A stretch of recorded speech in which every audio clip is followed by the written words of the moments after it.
നീലേ, നമ്മുടെ നാട്ടില് പെണ്ണുങ്ങൾക്ക് ലൈസൻസ് കൊടുക്കുന്ന സിസ്റ്റത്തെ കുറിച്ചും അതിനെ കുറിച്ചൊക്കെ എന്താ നിനക്ക് പറയാനുള്ളത്? എന്ത് ലൈസൻസ്? Driving licence. എല്ലാത്തിനും ബാക്കി എല്ലാത്തിനും ലൈസൻസ് ഉണ്ടല്ലോ. അവര് ഉണ്ടെന്ന് അവര് പറയപ്പെടുന്നു. അതെ, അല്ല അവരൊക്കെ എടുക്കുന്നു. അവര് തന്നെ സ്വന്തമായിട്ട്. അതുപോലെ തന്നെ ഇവര് അങ്ങോട്ട് സ്വന്തമായിട്ട് ലൈസൻസ് എടുക്കുന്നില്ല. ലൈസൻസ് എടുത്തു കഴിഞ്ഞ് കഴിഞ്ഞാൽ ഉള്ള പ്രശ്നം എന്താന്ന് ചോദിച്ചു കഴിഞ്ഞാൽ നമ്മള് പോയി അവിടെ പോയി പെട്ടുകൊടുക്കാണ്ടിരുന്നത്. ഇവരൊരു കാര്യം ഇവരുടെ കയ്യിലോ ഫോൾട്ടെങ്കിലും ഇവര് സമ്മതിക്കില്ല. അതില്ല, അതിപ്പോ റോട്ടിലല്ല വീട്ടിലാണേലും എവിടെയാണേലും ഇവര് സമ്മതിക്കില്ല. അപ്പൊ പിന്നെ അതിലൊന്നും വലിയ കാര്യമൊന്നുമില്ല. അവര് തൊട്ടെ നമുക്ക് കിട്ടിയ ലൈസൻസ് വെച്ചിട്ട് നമ്മളൊതുങ്ങി നമ്മുടെ കാര്യം നോക്കി ഓടിച്ചു പോവാന്നല്ലാതെ ഒരു മാർഗമില്ല. ഇപ്പൊ നമ്മള് അവരുടെ ഡ്രൈവിംഗ് സ്കില്ലിനെ കുറിച്ച് അതിലേക്ക് വരുന്നത്. അപ്പൊ നമ്മളിപ്പോ എങ്ങോട്ടേലും ഒക്കെ പോവാ, അപ്പൊ നമ്മള് ഫ്രണ്ടിൽ ഒരു കാറ് ഉണ്ട്, പിന്നെ കൺഫേം ആണ് റോഡിന് നടുക്കോളായിരിക്കും വണ്ടി പോവാ. നമ്മളോർക്കും ഇതും മൈനാണ് ഇങ്ങനെ വണ്ടി ഓടിച്ചോണ്ട് പോകണെന്ന് പറഞ്ഞാൽ നമ്മള് ഓടിച്ചെന്ന് അടുത്ത് നിന്ന് നോക്കി കഴിയുമ്പോ പെണ്ണ്. അപ്പൊ പിന്നെ നമ്മൾ ഓവർടേക്ക് ചെയ്യുന്നതൊക്കെ കറക്റ്റ് ആയിട്ട് നോക്കി ശ്രദ്ധിച്ച് ചെയ്തില്ലെങ്കിൽ പണിയാവും. ഇവര് കൊണ്ട് നമ്മൾക്കിട്ട് വന്ന് ഇടിക്കുകയും ചെയ്യും, എന്നിട്ട് നമ്മളെ കുറ്റം പറയുകയും ചെയ്യും. അവര് നമ്മളെ ഇടിക്കുമെന്നാ പേടി. ഇതാണ് എനിക്ക് അവരുടെ ഡ്രൈവിനെ കുറിച്ച് നിനക്ക് ഫീൽ ചെയ്യുന്നല്ലേ? നീ ഇപ്പൊ കാറുമായിട്ട് പോവാ, അപ്പൊ നിന്റെ ഫ്രണ്ടില് ഒരു കാറ് ബ്ലോക്ക് ചെയ്ത് നിന്റെ ഫ്രണ്ടിൽ അങ്ങോട്ട് പോവാ. അപ്പൊ നീ നോക്കി കഴിഞ്ഞപ്പോ അതൊരു ലേഡി ഡ്രൈവറാ. അപ്പൊ എന്തായിരിക്കും നിന്റെ? ലേഡി ഡ്രൈവർ ആണെങ്കിൽ സ്വാഭാവികം ഞാൻ വിശ്വസിക്കും. അത്ര വിശ്വസിക്കും. ആണുങ്ങളാണെങ്കിൽ എന്തോ ഒരു അസ്വാഭാവികത ഫീൽ ചെയ്യില്ലേ? അതെ അതെ, അവനെന്തെങ്കിലും പ്രശ്നങ്ങൾ കാണും,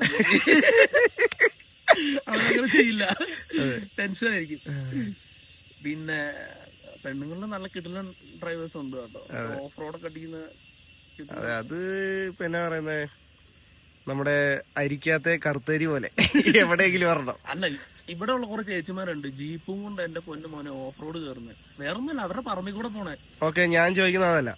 അതായത് അവര് പഠിച്ച സമയവും അവര് വണ്ടി ഓടിച്ചുള്ള എക്സ്പീരിയൻസും അതേ സമയത്ത് വേറൊരാണാണ് അതേ പൊസിഷനിൽ നിൽക്കുന്നെങ്കിൽ എന്തായിരിക്കും?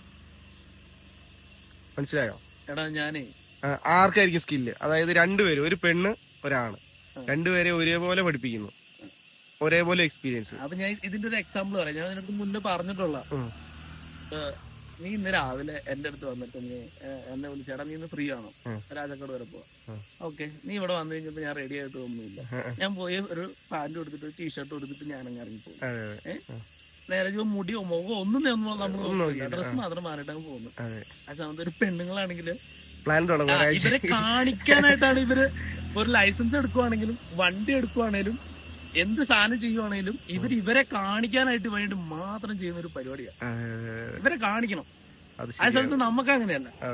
നമുക്ക് ഈ പറയുന്ന രീതിക്ക് അത് കാര്യം നടന്നത് മാത്രമല്ല. ഇപ്പൊ നമുക്ക് ഒരു ലൈസൻസ് ഇല്ലെന്ന് പറഞ്ഞാൽ നമുക്കൊരു നമുക്ക് എല്ലാം പറഞ്ഞ ലൈസൻസ് ഉണ്ട്, നമുക്കൊരു ലൈസൻസ് ഇല്ലല്ലോ എന്നുള്ളൊരു സാധനം ഉണ്ട്. അത് നമ്മൾ എടുക്കുന്ന ആരും അറിയില്ല, ഉണ്ടെങ്കിൽ ഉണ്ട് അത്ര. മറ്റത് അതല്ല, അത് ലൈസൻസ് എടുക്കുന്നതും പോകുന്നതും വരുന്നതും പഠിക്കുന്നതും എല്ലാം അവരെ തന്നെ മാർക്കറ്റ്, എപ്പോഴും അവരെ തന്നെ മാർക്കറ്റ് ചെയ്തുകൊണ്ട് അവർക്ക് വേണ്ടി അങ്ങനെ അതിന്റെ ഒരു ഡിലേ ഉണ്ട്. അപ്പൊ ഓരോ ദിവസം കൂടുമ്പോൾ അവർക്കത് മതി. അവർക്ക് വേണ്ടത് അവരണിഞ്ഞൊരുങ്ങി പോവാ, നാലാളെ കാണിക്കുക, അതിന്റെ കൂടെ പഠിത്തവും നടക്കും, സെറ്റ് ആവുക.